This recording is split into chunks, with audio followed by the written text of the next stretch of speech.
Hello, everyone. Welcome to the most recent episode of On the Couch with the Dogs Board, the second episode of this year. And today we have a special guest. He was one of the original guests we interviewed. I call him one of the original 10. His name is Blaque Pauldron. He is a content creator, a YouTuber. He streams video games. He is a member of the Empire Arcadia organization. He is a voice actor, writer, artist, everything under the sun.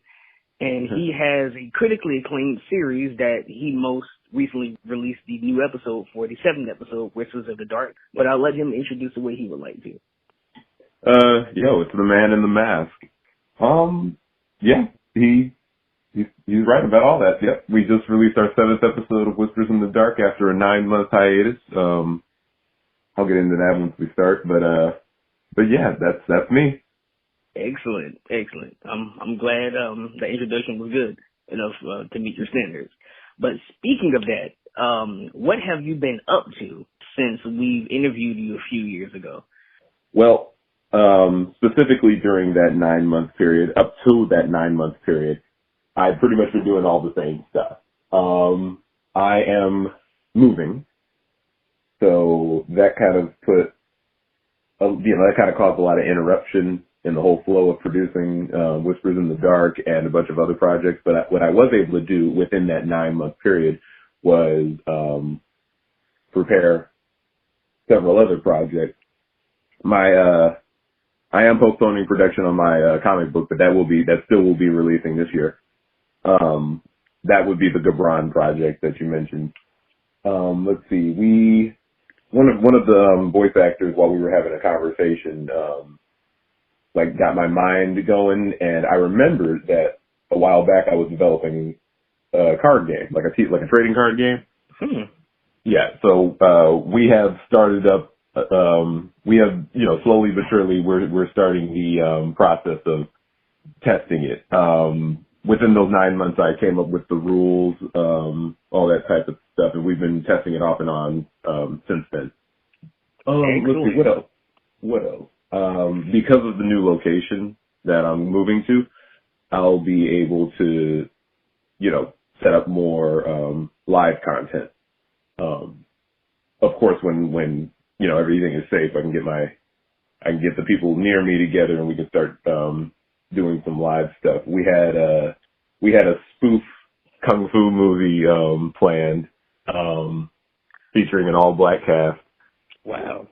I'll if we do this again down the road, we'll be closer to that, realizing that, and I'll let you know all about it. But I gotta be real tight-lipped about it for now.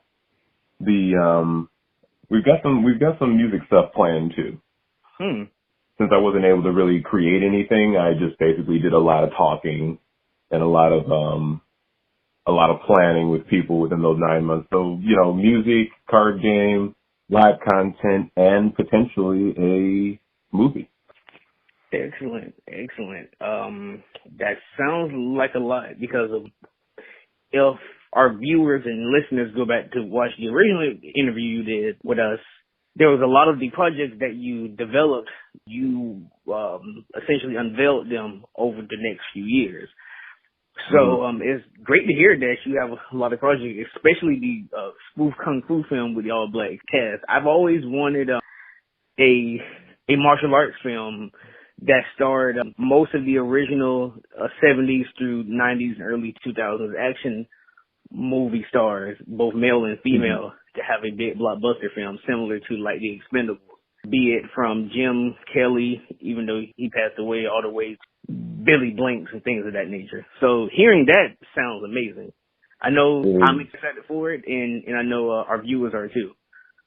So there is, in my neck of the woods anyway, Cleveland, there is how do I put this? There is a culture that is, both Asian American and African American, there's a kung fu scene, right? And so we're getting a lot of support. I pitched the idea during the 9 months. I pitched the idea to them, and they're full on to support us. And so we'll have a lot of, from whenever this gets off the ground within the next year or two, and we get finally into production, there's going to be a lot of quality in the fight. Excellent. Yes. Well, thank you for from what I know, being the first to talk about that on our platform. I really appreciate that. Mm-hmm. So this is something that I've always wanted to ask you over the past few years, but I just never thought about it until I was preparing for this interview. Have you done any other interviews since your interview with us? Not necessarily involving what I'm doing with my own company that I'm starting up, but I am a stuntman, and I was interviewed about doing films and stunt work, and it was mostly about like being a stuntman in Cleveland. Excellent. Yeah. Cause I know you touched up on that a bit in our original interview, so I'm glad that part of your life is being talked about. But I would like to take a slight detour to a different topic and into a different franchise than just the franchises that you are hard working at creating. As most of our viewers and listeners know, the Steven Universe television show based franchise, for the most part, has ended. If there isn't a comic series that is still ongoing that I don't know about, but I know for the most part it has ended. And I know, especially with the majority of the content that is acclaimed outside of your original work, your content surrounding Steven Universe has been some of the most reputable that I've seen in that community. So, what is your opinion with how everything concerning Steven Universe ended with Steven Universe Future, and how has that affected your content creation or future content creation surrounding that franchise? Okay, so I started off with Steven Universe. My most successful video ever, like ever, was it's the original video is no longer up, but there was like a backup video I had. It was a shorter clip of it for people who just wanted to get to the joke. It almost hit 1 million views, and somewhere around the 800,000 view mark, YouTube just got rid of it. Wow. It featured a skit from The Whitest Kids You Know, the Abe Lincoln John Wolfe Books sketch. If you want to look that up. Yeah. Right. And I played that over the introduction of Yellow Diamond. So, you can put two and two together. If you go on my channel, it's probably the first video I ever put out. It might be like the third, because I did some test videos too and I just left them up. But that was the first serious video I ever edited and made. If there is anything on there before that, that was just a test. But that's where I started with Steven Universe content. And from there, I started making a bunch of Steven Universe parodies, mixing the content with JoJo's Bizarre Adventure. And then after I basically did a bunch of silly YouTube poops, a bunch of low effort YouTube poops that were mildly successful, I started actually getting into the theory craft, and on top of that, criticizing content creators that were essentially criticizing the show from a very poor perspective. Content review, basically. I believe that's what that genre is called on YouTube, when YouTubers review other people's content. Okay. I think iDubbbz had a thing called, it was similar to what iDubbbz did, Content Cop, except I wasn't anywhere near as talented in that field as iDubbbz, but yeah, no, I did my own little content cop when it came to Steven Universe content, and that ended up being something that was very fun to do. But once I started getting into, because that was around the time I didn't have the voice cast just yet, but once they started coming in, I started getting further and further away from Steven Universe content, because that was something I was doing for me if I was just going to be flying solo, and then eventually my comic book would have came out and stuff. I wouldn't have been doing the voice acting and all that. But that's how it ended up happening. So as far as the future is concerned with Steven Universe content, I think I contributed not everything that I wanted to do, but everything I did partake in a bit. I dabbled in what I wanted to do for Steven Universe content. So I'm pretty much satisfied with it. I don't think I'd be covering Steven Universe in the future unless they somehow unless they somehow were able to squeeze in all the stuff. Because in my opinion, I feel like Rebecca Sugar didn't have the time allotted to her to really expand on a lot of the mysteries in the series. There's still a lot of unanswered questions, even as far as Steven Universe Future. Steven Universe Future tried to really rush through a lot of and answer a lot of the questions and stuff like that, but you couldn't tell me, this is the last thing I'm going to say about it, but you can't tell me any fan is satisfied with how Jasper ended up. That was quite anticlimactic. So, speaking of that, and I'll ask you another Steven Universe related question because I know that was something that I liked concerning our last interview. So, what do you think of some of the criticisms, in your opinion, that the Steven Universe franchise, specifically on the television show and movie, gets? Because, there are the comics and video games which are canonical to the show and movie that I know, but it's primarily the show that gets the criticism. Like, I haven't watched more than an episode or two of it myself, so I don't give opinions on things I haven't consumed, but what do you think about some of the criticisms of things like people saying that there's too much filler in the show or too many plot lines concerning character development is laid stagnant until it gets rushed at the end of certain seasons? What do you think about criticisms like that? So, okay. If anybody wants to go back and see those old videos from like 2017, 2018-ish, I covered a lot of that in my content review videos. I'm sitting in front of a green screen that has nothing, on it, but, let's see, and that's live content. That's just me going over videos. But if anybody wants to go watch that, I covered a lot of that in my videos, but I'll say here that in regards to the filler and the character development, Rebecca Sugar made it perfectly clear that there is no filler in the series, and all of the character development / filler stuff that people like to call it, it's part of the show because the show is about people. Like the series itself at its core is about problem solving through, non-violent means, things like that. I mean, like the show does have a lot of action in it, but I think if I'm quoting her correctly, she said, love is the answer to all conflicts or something like that.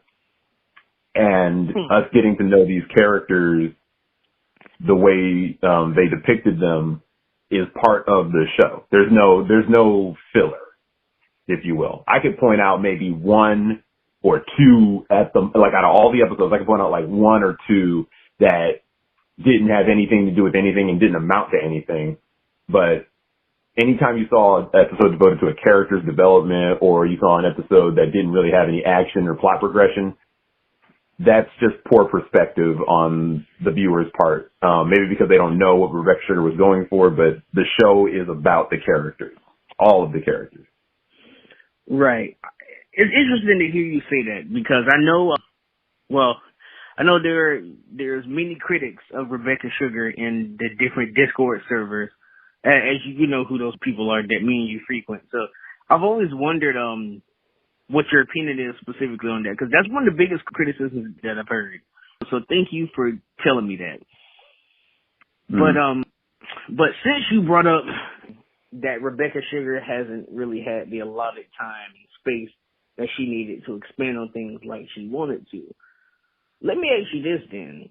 As a creator, and even more specifically as a Black creator, during the time of COVID, I know that has created maybe some issues, but especially during the time of COVID, what has been some of your biggest, I would say, hurdles to jump over as a Black creator? So we were going to do a lot more, my friends and the people who are working with me that live near me, we were going to do a lot of stuff. As far as like working together in the same physical space, building props, setting up studios, doing live content, things like that. It really interrupted all of that. But the fortunate thing, I would say, is the fact that Discord has been the greatest resource that I've had, because that's where we do all of our meetings. That's where we do we do a voice acting session every Sunday in my Discord.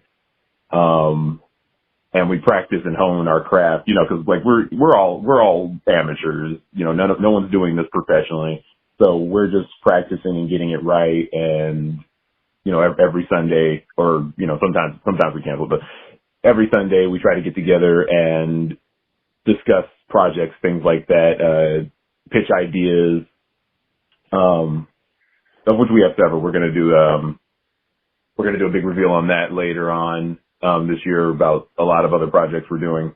But yeah, no, Discord has, really mitigated a lot of the issues caused by COVID. Excellent.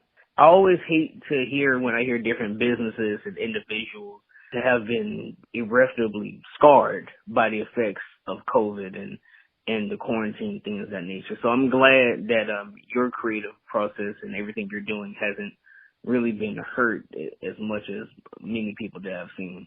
But speaking of changes and how things may have degraded, as you know, because I know you've seen it as well, different people have given their opinions, be it high and notable people or people who don't make content, has given their opinions, be it positive or negative, over the past year en masse when it comes to Black media, be it Black animation, Black literature, or even Black music and things, but specifically within the nerd spectrum, I would say, that you and I exist in, or more certainly exist in. In your opinion, what is the state of Black media in the nerd spectrum, in your opinion, overall now? Okay, just speaking in the nerd spectrum? Yes, sir. Yeah, cause me, I'm going to touch on something real quick that's, a personal gripe between me and my friend Stan. We hate that, we really despise that a lot of Black media is dramas about middle class Black folks. the romance dramas, not even the romance comedy dramas from the 90s. Those were fun, but just all these like drama filled, it's like Black folks ain't got no business in anything that ain't a sports film or a romance drama. But I digress from that. To answer your question, as far as the nerd space is concerned, I remember, I'm not going to say the actual title because, it's a little R-rated, but let me see how can I augment it?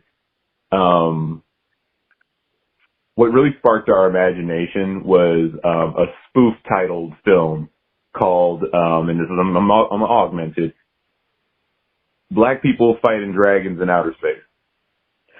Oh, I know, you know what exactly I'm talking about? You're referring to. Yes, sir. Yeah.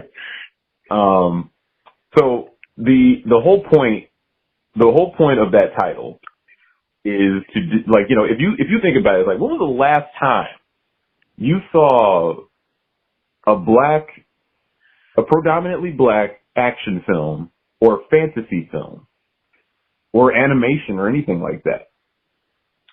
Why are Black content creators so, I want to say that they're, avoiding it. why are they so adverse to putting out this kind of content? I've never seen a statistic anywhere where people said that they don't want to see Black people fighting dragons in outer space. I've never heard of this.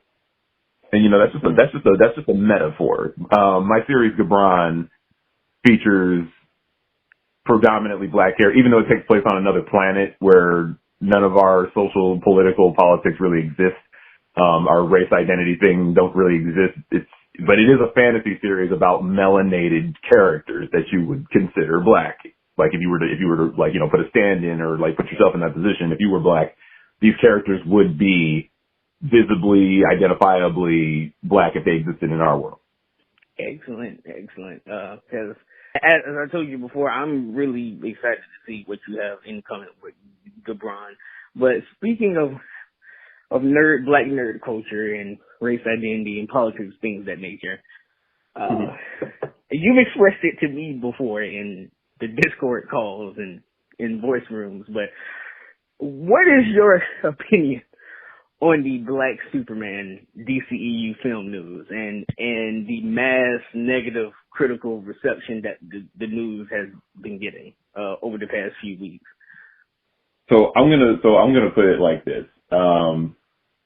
Just to start off, like, just to reference my own series, because it's the Gabron project. It's sci-fi. It's high fantasy. Like World of Warcraft, that's Final Fantasy. It's what do you call that? It's drama. It's action. It's all that. But when you have a situation in a multimedia, because DC Comics covers all of those genres, and all of those characters exist in the same kind of space. So when you have a situation, right? I explained it before. My characters exist on a different world than ours, with completely different history, completely different geopolitics, completely different identity politics. But when you have a series like Superman, where he exists on Earth, but he's essentially someone from another world where the politics aren't the same, having a Black Superman should not bother or disrupt or jar anybody as far as their potential enjoyment of it. There are, within the DC, lore spectrum for Krypton, there are melanated Kryptonians. So it doesn't really matter that Superman is melanated or melanin recessive, white or black. It doesn't matter, because white or black doesn't exist where he's from. He doesn't think of him. Well, I mean, he was raised on Earth, of course. But he was also educated. Wasn't he educated in the pod? Correct me if I'm wrong. In multiple versions, yes, he was educated in the pod, but he lost a good portion of his knowledge. Right. So that aside, is he still raised by white parents? I don't know. That I don't know. Yeah, so I don't know. Okay, are you referring to the upcoming film? Yes. I don't know.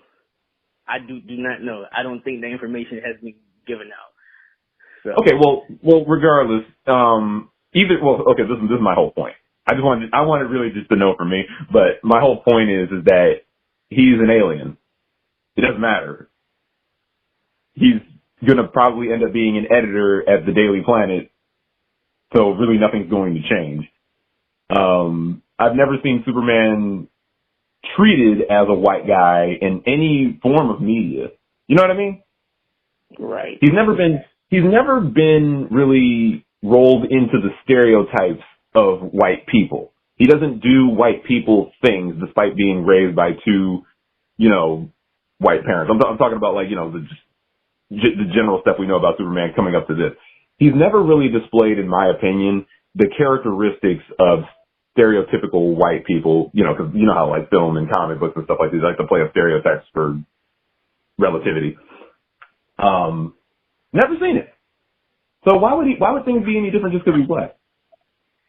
Well, because I've seen, I've made a video about it, and I know you've seen it, but I've seen most of the people who say things like, well, I don't have a problem that it's not going to be, that he's going to be black. I have a problem that instead of them choosing Bowser or Calvin Ellis, that they're making Clark Kent black unnecessarily, or seeing some people also go to the umpteenth mile and make a comment about how they say that black people and black liberals or SJWs or black Democrats are causing for media as a whole in the West to go down the drain.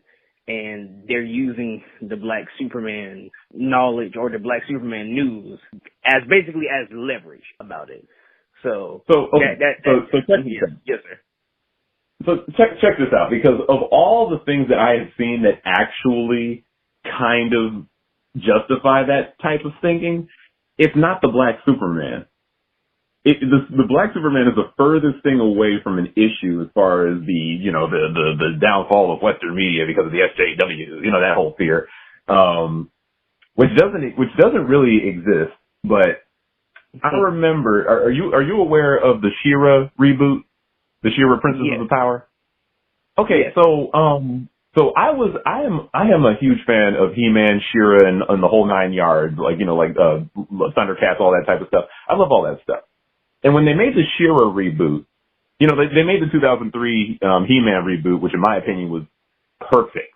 That's a perfect adaptation / reboot.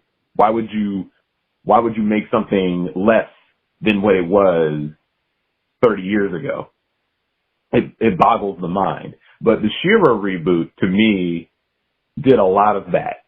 A lot of the characters were changed unnecessarily, in my opinion. This is supposed to be a reboot. This is supposed to be brand recognition. If you want to make something completely and wholly unique, why try capitalizing off of the show that wasn't as popular as He-Man in the first place? You know what I mean? She-Ra, even though it was popular, She-Ra was very much the side story to He-Man. It was the show. It was meant to capitalize on the female market who also enjoyed He-Man.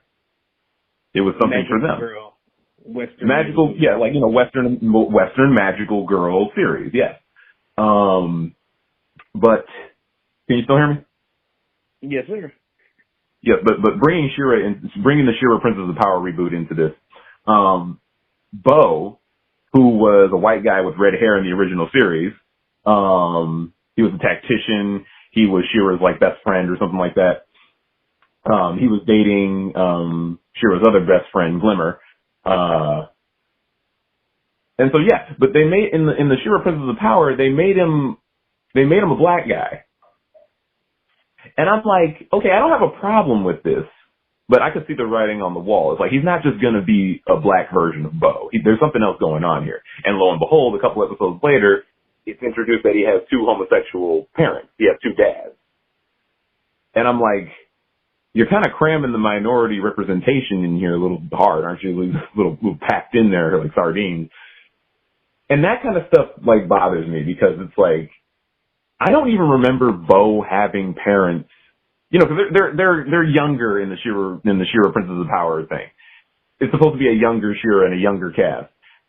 But I don't remember Bo having parents or anything like that. There were enough characters in the series to really do the drama and stuff like that. So that's an example of, I guess you want to call it, the SJW stuff ruining Western media.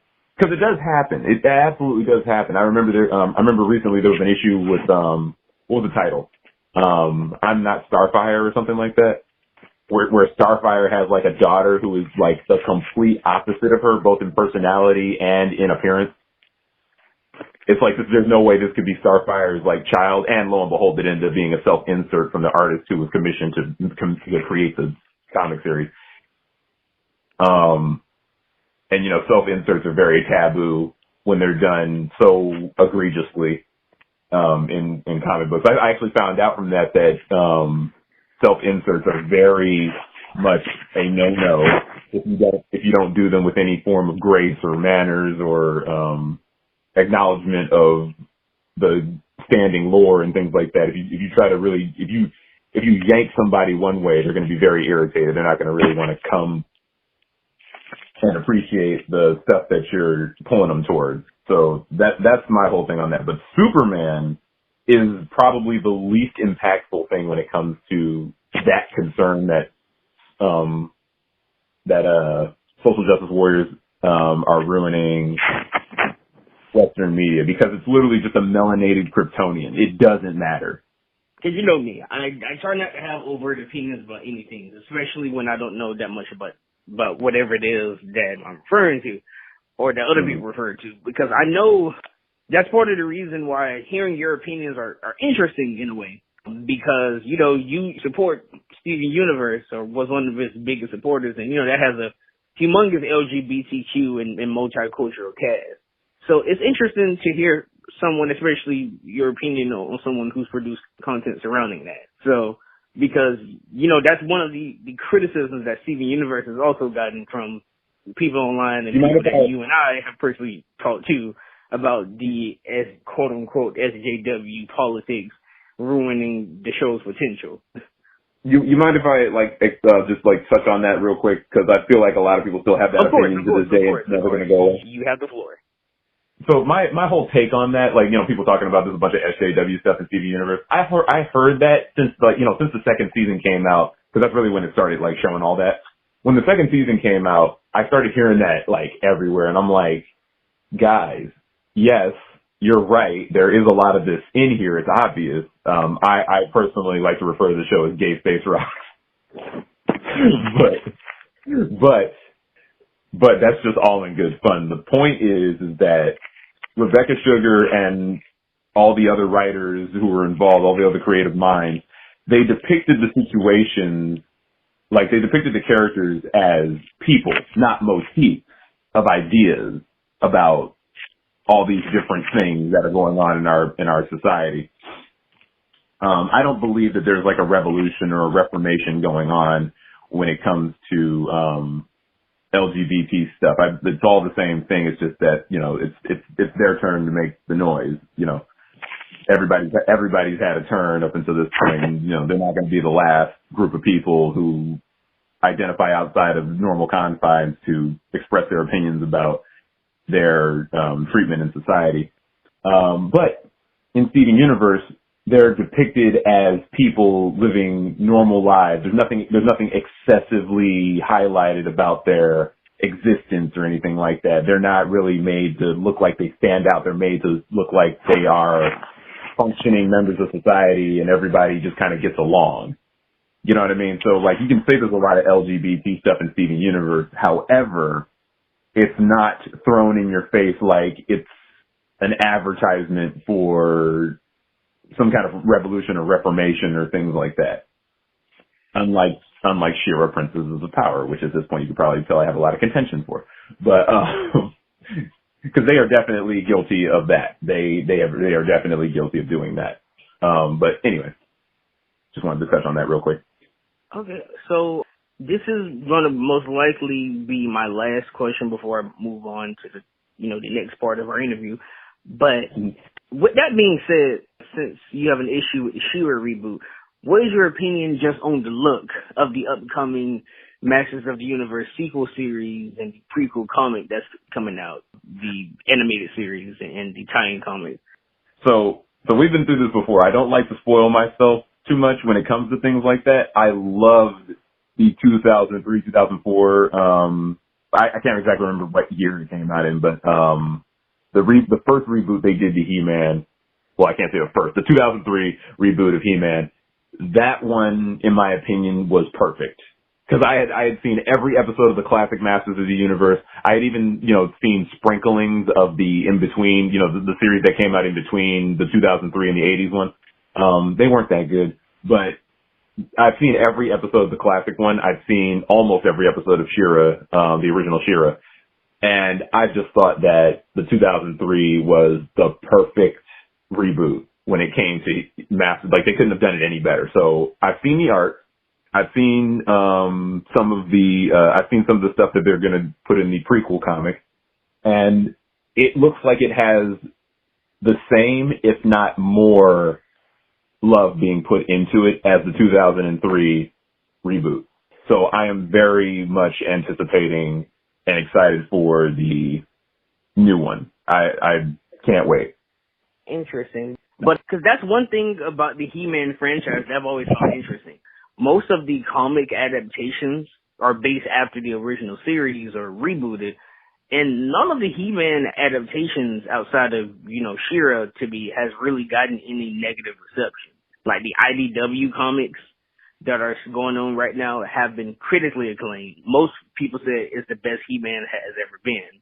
Just like with Injustice versus the Masters of the Universe comic crossover. That was critically acclaimed. I personally read it myself.